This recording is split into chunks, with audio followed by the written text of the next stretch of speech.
So our next speaker is going to be Paul Asadoorian, and he's going to talk about embedded systems and his plot to take over the world. Excellent indeed.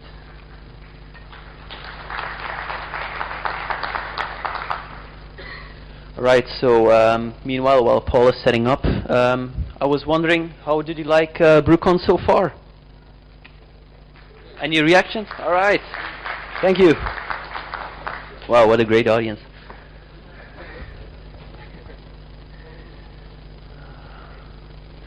Anyone knows a good joke, meanwhile? Maybe the classic joke? No one? Alright.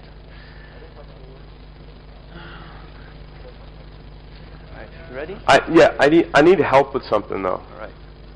So like while I'm getting set up, I need you to take a video of the audience. All right. Okay. But I need you. We need to help me out. So today's my wife's birthday. So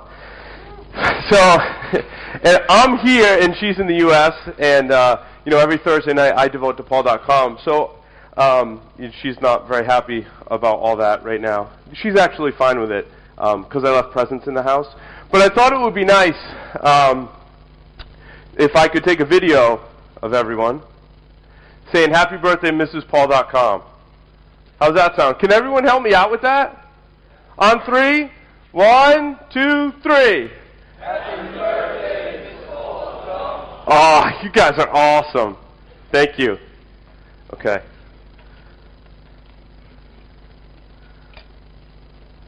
That just scored major brownie points, or not. Yeah, 300 beers.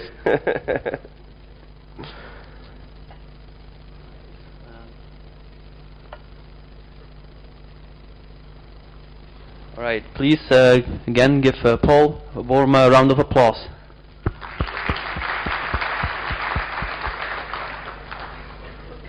Is it up on the screen yet? No.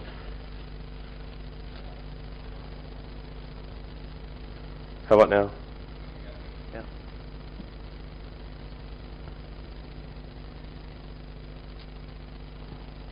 How does that look? Excellent. So thank you very much. I want to thank the Brucon folks for having me out here to do training and give my presentation on my plot to take over the world. And really what I'm going to talk to you about today, I'm going to tell you how to take over the world, but I thought about how serious the embedded system security problem is and has been in my entire career. I've always had this affinity towards embedded systems. I don't know, they always seem to be so much more vulnerable than everything else.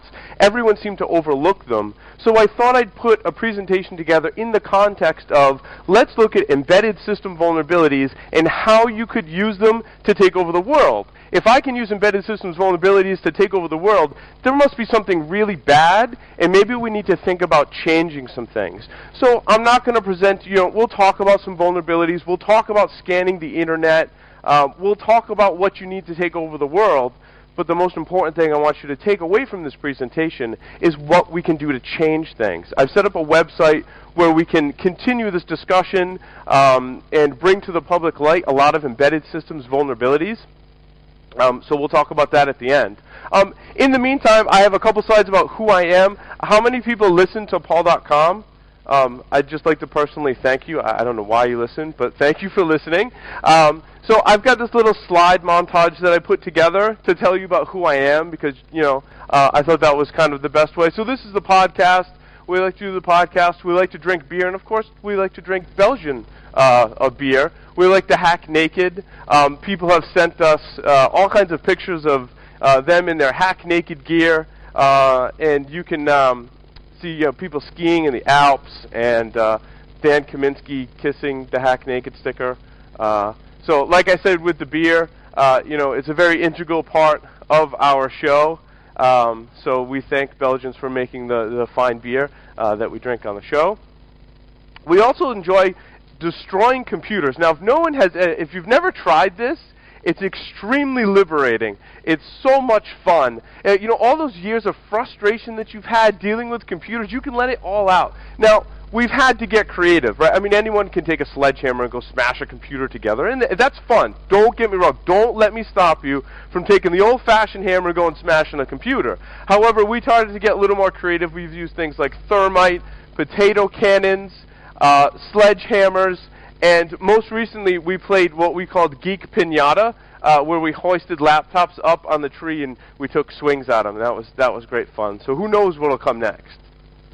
These are the members of Paul.com. I just want to thank those guys. A lot of them, you know, we all support each other in the research and the presentations that we do.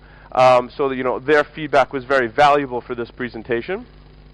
My day job, I work for Nessus. I'm the product evangelist. I don't actually have to wear like a robe or anything or have a book and preach. Well, I guess preaching, you could call it that.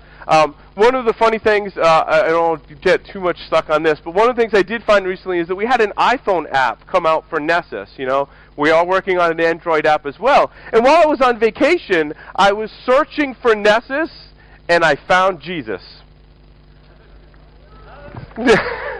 So now I've fulfilled my role as a product evangelist, which is actually my title at Tenable Network Security. So, taking over the world. Many have tried, well, maybe many have tried in the movies, and I tend to watch too many movies. But you know, I got started thinking about what would I need to take over the world, and I started talking about this with my wife one day, and I said, you know, just in the interest of conversation, you know, what would you need to take over the world? And she kind of looks at me like, what have you been drinking or smoking? And I said, no, I'm doing this presentation. And she just kind of rolled her eyes like, oh no, here we go. So I said, you know, geeks like requirements and specifications. Okay, well, maybe we have to deal with requirements and specifications. But let's really put it down into 3 things that you would need to take over the world. In a general sense, okay? So at some point, someone now usually screams out like women and things like that. Like that all comes after. I'm talking about 3 general things that you need to take over the world. Anyone care to take a guess? Beer. See, that falls in the category of things that come after your world domination plot has succeeded. Control, so let's say power is how I termed it, yeah. The other things are money. Right? You need money. You need to be able to bribe people. You need to be able to influence people. You need to pay people off and buy things like armies and things like that. So you need money, okay?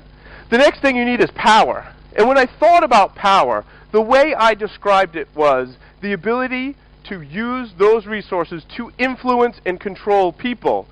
And to me that was social engineering, which is why I gave the icon credit to Chris Nickerson. So, I don't know if Chris is around, but you're in my presentation in a positive light, Chris. Imagine that. So, stealth. That was the 3rd component that I really had to think hard about. And I said, you know, okay, so I have all this money and power, but if people know I want to take over the world, the first thing everyone's going to do is stop me from doing that, because why should Paul rule the world? Why shouldn't someone else rule the world? Why should there be one ruler of the world? People are going to try and foil my plot, if you could believe that. So the other thing you need is stealth, because if everyone knows about your plan for world domination, it's doomed from the beginning, right? When James Bond finds out that someone's about to take over the world, he sneaks around, he does his spy thing with his little handgun, and he foils their plot. So those are the 3 things that you need. Now, let's look at how to use vulnerabilities in embedded systems to accomplish our 3 goals to take over the world: money, power, and stealth. So, using embedded systems to make money. The first is video games. I think this is largely an untapped area of research. Now, we did see a presentation, which I have a reference to later in the presentation, about hacking Wii systems. Certainly, the Xbox 360 is a platform that could very well be hacked. Now, there's a lot of people hacking on these platforms, but they're not doing it with world domination in mind. They're doing it because they want to run games that they copied from their friends, you know, which is fine. I fully support that. I hear that, you know, that's how a lot of us got our start hacking, is hacking so that we can play video games. But these are all network connected, And now, especially with things like the Xbox 360, where you're going online and there's a whole e-commerce aspect to it. So I don't know if it is as popular in Europe, but in talking with people, it didn't seem to be. But in the U.S., we've got all these devices coming out now that let you get access to things like online Netflix movies, Roku players that give you access to Amazon.com to be able to stream movies. All of these are connected to the internet, connected to your TV, but there's some type of transaction taking place. I can, from my living room, go on my little Roku player here, which I'll tell you about some interesting things I found with the Roku. I can go on my Roku, and I can rent a movie right from my remote control, and my credit card gets charged. So there's some kind of commerce happening through these video games and entertainment systems. Wireless routers, I mean, that's something I've talked about for a long time, and people are like, well, you're still presenting about, you know, embedded in vulnerabilities. I'm like, yeah, because no one's doing anything about them, and there's still tons and tons of ridiculously easily to exploit vulnerabilities on wireless routers that all route your traffic when you're on the internet. If you're using the wireless here, you're using an embedded system to gain access to the internet. If I control that embedded system, I can use it to make money. Printers and faxes. I got some awesome, awesome stuff that, well, we all know Bob, right? Yeah, Bob found it when he was scanning the internet. So how can we use them to gain power? Well, of course, information equals power. And if I can gain control of embedded systems in strategic locations, I can collect a lot of information. I can collect financial information. I can collect information about people. And the ability to manipulate that information is powerful. If I can change information as it's passing through these embedded systems, that's a very, very powerful thing. Also very powerful, to kind of go back to the wireless router example, is I can control lots of people at once. If I control that one little access point on the wall, all of your traffic is going through it. That means I can snoop on and potentially manipulate multiple people's traffic by modifying one single device. Now, I guess if I'm really good, I can break into everyone's laptop, but I'm the lazy hacker who wants to take over the world, so I'm going to go after the access point. Previous presenters have touched on this. We talk about gaining power, and not necessarily breaking into a power system to melt it down, but maybe I break into it and threaten to melt it down and extort money, and that gives me money, which also gives me power. Okay, so there's a lot of people doing research. Josh Wright, Travis Goodspeed, who both were actually just on the Paul.com podcast. And InGuardians has a great article on metering attacks and advanced metering attacks. So there's a lot of great research. I'm not going to spend a lot of time talking about SCADA systems and things like that. If you want to talk about that stuff after, I'm more than happy to. But I'm not going to spend a whole lot of time on it, other than to mention we can use it to gain power. And power in a literal sense as well. So now, stealth. I like the fact if I'm stealthily going to take over the world, that no one pays attention to these embedded systems. And the best way I can describe this is if you go into anyone's home who has high-speed or DSL access, and you ask them, hey, do you have a router?